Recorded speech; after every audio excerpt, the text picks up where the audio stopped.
Hi everyone, I am Dr. Rebecca Chow, And I'm Pastor Bill Gepford. and we're talking about envy.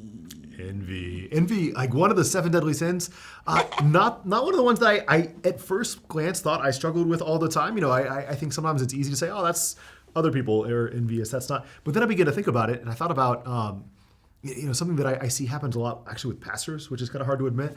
But there's times we'll be sitting around and telling stories, and you can kind of hear, it starts out as really enthusiastic, and we're encouraging each other. And then if somebody says something that's a little too good, or like, hey, their church is doing a little better than yours, or things are going, you start to see people kind of shift, and you can feel kind of like the mood change sometimes in the sense of like, well, I wish that was me, or sometimes things are said that I think come out of a spirit of envy or of, tell us a little bit about what's going on inside us when that happens. So see, it's interesting because envy in itself as a feeling is the perception of something that we value dear to our heart. So see, exactly what you're describing is envy takes over the control center when we are in a situation and all of a sudden we're being alerted that something might be important here, not only more important, but this stuff is important to me. And now you're stepping into my space. Yeah. So it has a purpose of survival because we're supposed to, it allows us to know what we value and what we don't. I like that. Yeah. I like that. From a kind of a classical theology perspective, envy is seen as driving from a lack of belief or lack of knowledge or lack of experience of God's love. And so this idea of kind of there's not enough good to go around. So I better get my part. And that gets dangerous when it turns into, and if somebody else is succeeding, then that means there might not be enough for me. And so envy is kind of classically defined as, in the church world, as kind of bitterness for somebody else's betterness, that somebody's doing better than you. And so I like that idea of like, I'm establishing my boundaries. Envy is I don't want you to have any better than me because then there's not enough for me. It's, I think, driven from this disbelief or this struggle with the belief of unconditional love. Yes. That love there's only enough love if we're good enough and if we're the best and if we have the best and if we are all of those things at the same time. There's this great poem that you can look up that's by Victor Hugo, and it's in French, but he talks about envy and avarice, and these two kind of personified vices are walking along, and they're both offered like you can have anything you want as long as the other one gets twice as much, and they go back and forth because greed wants everything, and so you can't have somebody else have twice as much of that, and envy wants the other person to have no more, and finally envy gets a smirk on their face and goes, I want to be blind in only one eye. And this idea of you could have anything and all you want is for somebody else to be worse than you, right?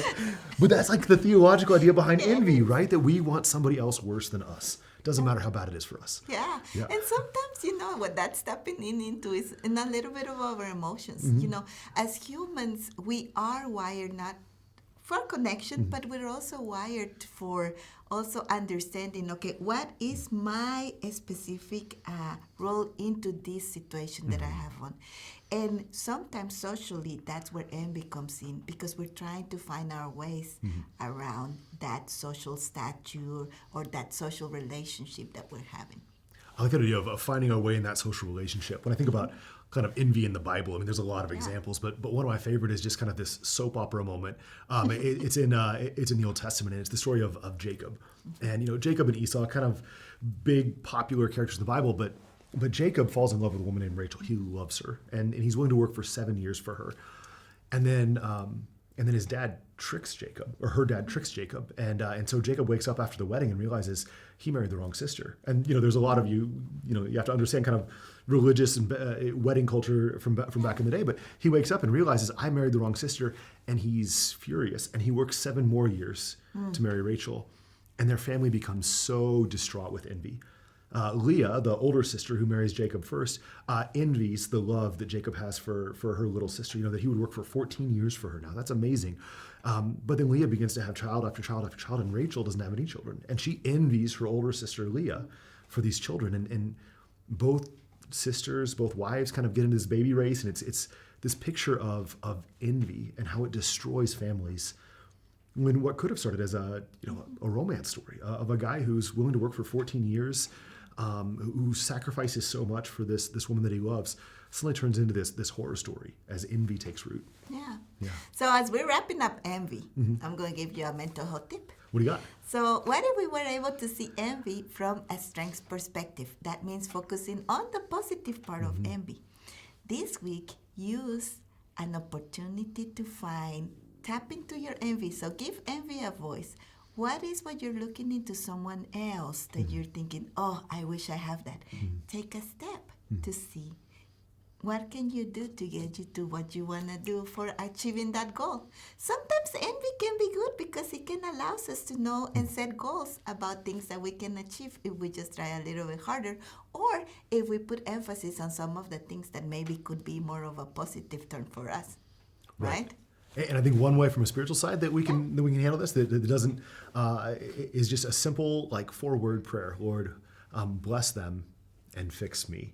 Or maybe we might trade that a different way. Is Lord, bless them and love me.